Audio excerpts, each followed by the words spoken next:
एक कहानी सुनाती हूँ। बच्चे ने अकबर बीरबल की कहानियां बहुत आती है ना। एक कहानी है कि एक बार जो राजा है अकबर, उनका अंगूठा कट गया। अंगूठा कट गया तो अब राजा है, राजा का अंगूठा कट गया, खून निकल रहा है।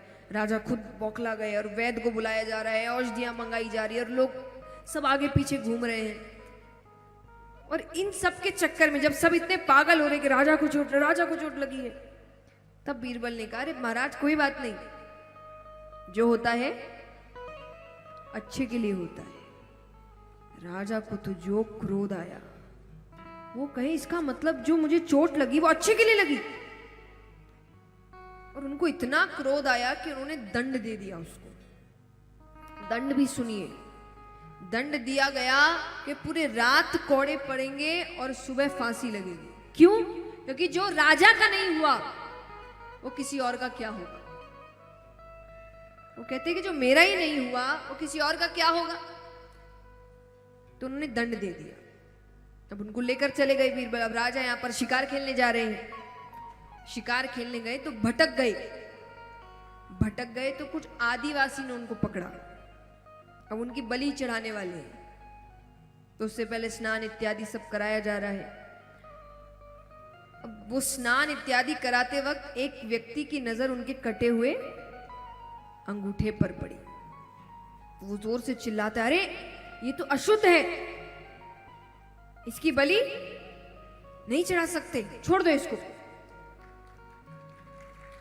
छोड़ दिया। अब राजा को बीरबल की बात याद आई कि जो होता है अच्छे के लिए होता है। अब उनको लग रहा है कि देखिए रात्रि हो चुकी है, उनको लगा जब तक पहुंचूंगा सुबह हो जाएगी, उसको फांसी ना चढ़ जाए। तो वो घोड़ा लेकर जो भागते हैं,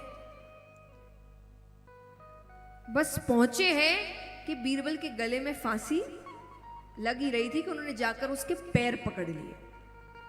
फिर फंदा हटाया, उससे खूब माफी मांगी, मुझसे बहुत बड़ी गलती हो गई, तुमने बिल्कुल सही कहा, ऐसा ऐसा हुआ, अगर अंगूठा नहीं कटता तो ये हो जाता, तुम बिल्कुल सही थे, मुझे माफ कर दो, मैंने कितना गलत किया तुम्हारे साथ, तुम्हें कितनी तकलीफ हुई। वो बोले जा रहे। बीरबल कहते, महाराज कोई बात नहीं, जो होता है अच्छे के लिए होता है। अकबर अब यहां उनको लग रहा है कि ये पागल है। वो कहे कि तुम पागल हो क्या, पूरे रात कौड़े पड़े हैं तुमको, मैं समय पर नहीं आता तुम्हें फांसी हो जाती, और तुम अब भी कह रहे हो कि जो होता है अच्छे के लिए होता है। बीरबल कहते, महाराज आपने अगर दंड नहीं दिया होता तो मैं आपके साथ गया होता, और साथ गया होता तो आपको छोड़ के वो मेरी बलि चढ़ा देते।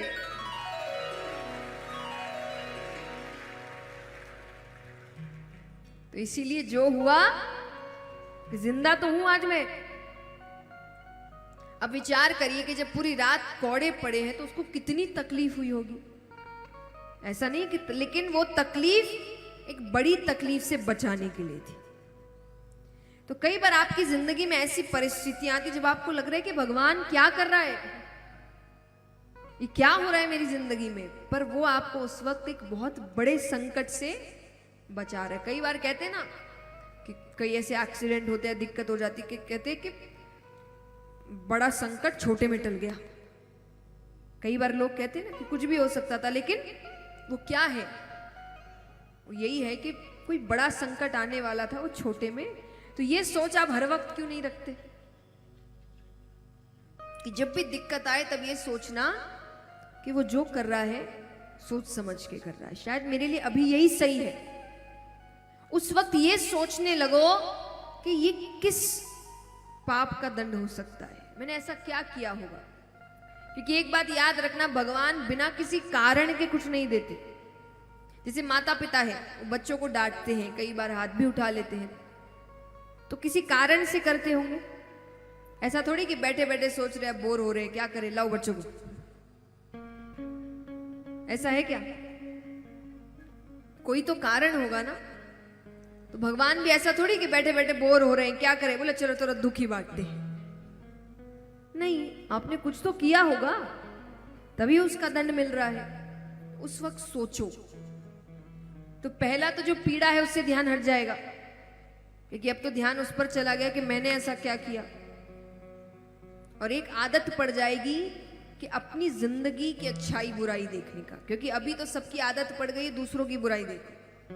कहते ना, बुरा जो देखन मैं चला बुरा ना मिलिया कोई, जो दिल खोजा अपनो मुझसे बुरा ना कोई। कि अगर कमी निकालनी ही है तो अपनी जिंदगी की कमियां निकालना शुरू करिए, पूरी जिंदगी निकल जाएगी। हम खुद में इतनी कमियां हैं और सबको लगता है इतनी मेहनत का काम कौन करे, तो फिर क्या करे, फिर क्या करे। मैं हमेशा कहती हूँ ऐसे व्यक्तियों के लिए जो बहुत ज्यादा दूसरों के बारे में बात करते हैं ना, कि उनका कारण क्या है, और वो अधिकतर आप देखिए उन्हीं के बारे में करेंगे जो उनसे ऊंचे हैं, उनसे ज्यादा सफल है। तो उनको ऐसा लगता है कि वहां पहुंचना तो बहुत मेहनत का काम है, इतनी मेहनत कौन करे, तो क्या करे, उनको नीचे लाओ। लोग ऐसे हो गए आजकल। तो उनको लग रहा है अपनी बुराई निकालना तो बड़ी मेहनत का काम है, तो क्या करे, दूसरों की बुराई निकालते। अच्छा मनोरंजन है ये। और भगवान की देखिए हर कथा आपको अच्छी सीख देकर जाती है, ऐसी सीख कि भगवान आपको कहते बस हम जो बातें बता रहे वो जीवन में उतार लो, तुम्हें बिल्कुल वही जीवन मिलेगा जो तुम चाहते हो, या जो भगवान के समय था। सबको कहते ना कि सबको राम राज्य चाहिए, तो वैसे संस्कार भी तो लाओ, जो श्री राम समझाते हैं वो तो करो। तो सब कहते हैं कि भगवान का समय ऐसा था, भगवान का, तो भगवान के संस्कार भी तो वैसे थे जो वो बताते, जो उनके आसपास के लोग करते थे, आप वो कर रहे हैं, तो फिर कैसे वो समय आने वाला है। तो इसीलिए इन बातों को ध्यान में रखिए। फिर देखिए हर जगह ऐसी बन जाएगी जहां भगवान का वास हो रहा है, हर स्थान। फिर कोई एक स्थान नहीं होगा जो आपको लगे यहां जाने से मुझे अच्छा महसूस होगा या भगवान करीब महसूस होंगे। हर नगरी वैसी बन जाएगी, हर राज्य वैसा बन जाएगा, हर घर वैसा बन जाएगा।